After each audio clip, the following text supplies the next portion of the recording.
świecie kontraktów futures jest takie powszechne przekonanie, że im wyższa dźwignia, no to tym automatycznie większe ryzyko. Ale co, jeśli to popularne założenie wcale nie jest prawdą, a przynajmniej nie w każdych warunkach? Dzisiaj rozprawimy się z jednym z największych mitów dotyczących lewarowania.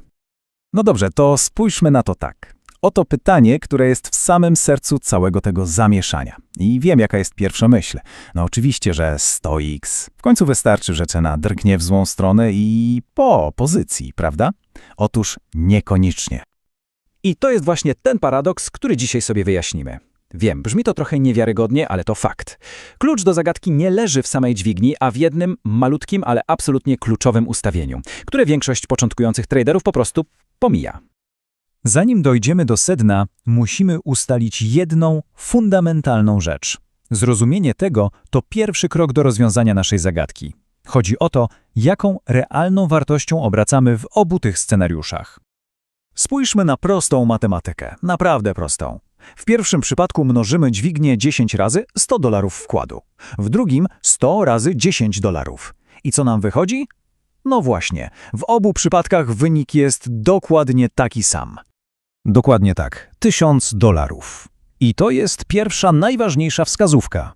W obu tych przypadkach tak naprawdę handluje się pozycją o wartości $1000. To z kolei oznacza, że zyski i straty, liczone w dolarach, są identyczne. Jeśli cena pójdzie w górę o 1%, w obu przypadkach zarobek to $10, a jak spadnie o procent, strata też wyniesie $10. No właśnie. Skoro zyski i straty w dolarach są takie same, to gdzie jest ta cała różnica w ryzyku, o której wszyscy mówią? Odpowiedź, jak już wspomniałem, leży w pewnym ustawieniu. Ustawieniu, które decyduje o tym, co tak naprawdę chroni naszą pozycję przed likwidacją. Dobrze, zacznijmy od trybu, który jest najbardziej intuicyjny, o którym myśli większość osób, gdy słyszy słowo dźwignia. Nazwijmy go sobie takim bezpiecznym pojemnikiem. W trybie izolowanym sprawa jest prosta. Ryzykuje się tylko i wyłącznie ten kapitał, który został włożony w daną pozycję. Czyli jeśli na otwarcie pozycji poszło $100, to maksymalnie można stracić właśnie te $100. Cała reszta środków na koncie futures jest nietknięta, bezpieczna. No i tutaj widzimy, dlaczego dźwignia 100x jest uważana za tak niebezpieczną. W scenariuszu A pozycja za $1000 jest zabezpieczona stówką. To daje nam 10% marginesu na błąd. Ale w scenariuszu B ta sama pozycja jest zabezpieczona przez zaledwie $10, a to oznacza, że wystarczy 1% ruchu ceny w złą stronę i koniec, pozycja jest likwidowana. Tutaj nasza intuicja nas nie myli. Ale przejdźmy teraz do drugiego trybu. Trybu, który często jest domyślnym ustawieniem na wielu giełdach. I to właśnie tutaj kryje się rozwiązanie naszej początkowej zagadki. Nazwijmy go trybem wszystkie ręce na pokład. Bo w trybie cross zabezpieczeniem dla otwartej pozycji nie jest tylko ten mały wkład początkowy, zabezpieczeniem staje się cały dostępny kapitał na koncie futures. Giełda w razie problemów automatycznie dobiera środki z wolnego salda, żeby utrzymać pozycję przy życiu, tak długo jak starczy pieniędzy. I to jest ten moment, aha, wyobraźmy sobie, że na koncie futures mamy łącznie $500. Otwieramy tę samą pozycję za $1000 w obu przypadkach. W trybie cross naszym prawdziwym zabezpieczeniem nie jest 10 czy $100, ale całe $500.